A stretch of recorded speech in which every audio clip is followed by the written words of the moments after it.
हाँ तो दोस्तों यहाँ पे क्लीन साइंस एंड टेक्नोलॉजी के क्वार्टरली नंबर्स आ चुके हैं, तो उसी के बारे में हम इस वीडियो में बात करेंगे और जानेंगे कि आपको क्लीन साइंस एंड टेक्नोलॉजी के अंदर इन्वेस्टमेंट करना चाहिए या नहीं। चलिए शुरू करते हैं।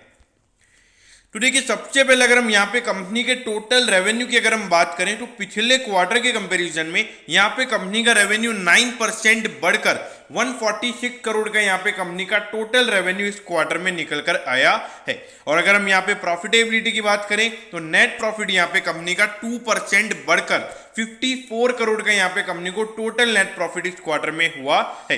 तो देखिए, जो कोविड का सेकंड वेव था उसके बावजूद हमें जो क्वार्टरली बेसिस का नंबर है वो अगर हमें यहाँ पे नेगेटिव देखने को नहीं मिल रहा है, वो मेरे ख्याल से पॉजिटिव इंडिकेशन है। लेकिन अगर हम ईयर ऑन ईयर बेसिस यानी कि पिछले साल के अप्रैल से जून वाले क्वार्टर से अगर हम कंपनी के रेवेन्यू को कंपेयर करें तो उसके कंपैरिजन में यहाँ पे 30% से कंपनी का रेवेन्यू बढ़ा है। तो ईयर ऑन ईयर बेसिस ये नंबर काफी अच्छा है। और अगर प्रॉफिटेबिलिटी की बात करें तो 31% से यहाँ पे कंपनी का नेट प्रॉफिट बढ़कर 54 करोड़ का यहाँ पे कंपनी का टोटल नेट प्रॉफिट निकल कर आया है। तो देखिए, थोड़ा यहाँ पे नेगेटिव मुझे ये नजर आता है क्योंकि जो ईयर ऑन ईयर बेसिस का जो कंपनी का रेवेन्यू है वो 30% से बढ़ा है। तो यहाँ पे जो हमारे एनालिस्ट होते हैं यानी कि जो बड़े बड़े इन्वेस्टर्स होते हैं उनका ये मानना होता है कि अगर रेवेन्यू इतना बड़ा है तो कम से कम 40 से 45% का ग्रोथ नेट प्रॉफिट में यहाँ पे देखने को मिलना चाहिए। और वहां पे ये कंपनी मेरे ख्याल से वो ग्रोथ नहीं दिखा पाई है, तो थोड़ा मार्केट यहाँ पे नेगेटिव रिएक्ट कर सकता है। अब ये देखिए, 17,599 करोड़ का इस कंपनी का मार्केट कैप है। अगर आप देखोगे प्राइस टू बुक रेशियो तो वो यहाँ पे 32 टाइम्स है। और जो इसका प्राइस टू अर्निंग रेशियो ये जो कंपनी के रिजल्ट आए हैं उसके बाद निकल कर आता है वो अराउंड 80 टाइम्स का यहाँ पे कंपनी का प्राइस टू अर्निंग रेशियो निकल कर आता है। और देखिए, इंडस्ट्री का पी ऑल्दो 73 का है। और देखिए, प्रीमियम वैल्यूएशन तो ये स्टॉक रहने वाले ही है क्योंकि इसके जो नेट प्रॉफिट मार्जिन परसेंटेज है वो अराउंड 36% निकल कर आते हैं। तो अगर आपका 36% का नेट प्रॉफिट मार्जिन परसेंटेज होगा तो वहां पे आपको मार्केट थोड़े प्रीमियम वैल्यूएशन पे ट्रेड कराएगा। लेकिन हाँ, अगर कोई बैड क्वार्टर्स होते हैं और वहां पे जो मार्जिन परसेंटेज है वो अगर कंपनी के कम होते हैं तो वहां पे मार्केट इस स्टॉक को पनिश भी कर सकता है।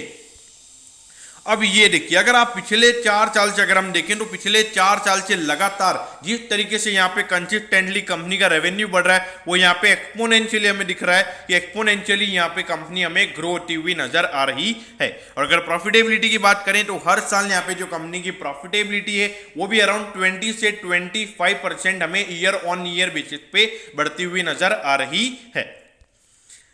अब ये देखिए, 1616 पे यहाँ पे क्लीन साइंस एंड टेक्नोलॉजी का स्टॉक अभी ट्रेड हो रहा है और 2.4% ये स्टॉक डाउन है। यानी कि मार्केट को ये नंबर अच्छे नहीं लगे क्योंकि जो मार्जिन परसेंटेज जो पहले कंपनी का था वो अभी यहाँ पे अफेक्ट हुआ है और जो नंबर है वो रेवेन्यू के कंपैरिजन में उतना ही हमें बढ़ता हुआ नजर आ रहा है। तो देखिए, जो मार्केट की एक्सपेक्टेशन है उसके मुताबिक ही रिजल्ट नहीं आए हैं। लेकिन देखिए, क्लीन साइंस एंड टेक्नोलॉजी की अगर मैं बात करूँ एक वैल्यूएशन के कंसर्न नजर आते हैं और उसके अलावा जिस तरीके की केमिकल कंपनी में हमने रैली देखी है तो वो भी एक कंसर्न यहाँ पे हो सकता है। लेकिन देखिए, अगर आपको क्लीन साइंस में आईपीओ का अलॉटमेंट मिला हुआ है और अगर अभी तक आपने होल्ड करके रखा हुआ है तो होल्ड करके रखिए क्योंकि 900 रुपए पे यहाँ पे कंपनी ने शेयर दिए और अगर यहाँ पे 10% का भी अगर यहाँ पे करेक्शन होता है तो शेयर लगभग 1400-1500 के लगभग जाएगा। तो वहां पर आपको अगर ऐसा लगता है कि क्या ये शेयर आपको जिस प्राइस पे आईपीओ में शेयर मिले उस प्राइस पे जा पाएगा, मुझे नहीं लगता। अगर आपको ऐसा लगता है तो आपने यहाँ पे शेयर सेल करने चाहिए। बाकी देखिए, थोड़े बहुत शॉर्ट टर्म हिकअप यहाँ पे रहने वाले हैं लेकिन अगर कंपनी अगले क्वार्टर में जो प्रॉफिट मार्जिन के परसेंटेज है अगर वो यहाँ पे कंपनी के और इंप्रूव होते रहेंगे तो मेरे ख्याल से मुझे नहीं लगता कि यहाँ पे कंपनी के लिए कोई इश्यूज होंगे। तो लॉन्ग टर्म के लिए अगर आपने रखा हुआ है रखिए, कोई इश्यू नहीं है। अगर लॉन्ग टर्म के लिए इन्वेस्ट करना चाहते हो तो अगर थोड़ा करेक्शन यहाँ पे होता है वहां पे आप कर सकते हो। तो दोस्तों, मैं होप करता हूँ कि क्लीन साइंस एंड टेक्नोलॉजी के क्वार्टरली नंबर्स के बारे में आपको सब कुछ पता चल गया होगा।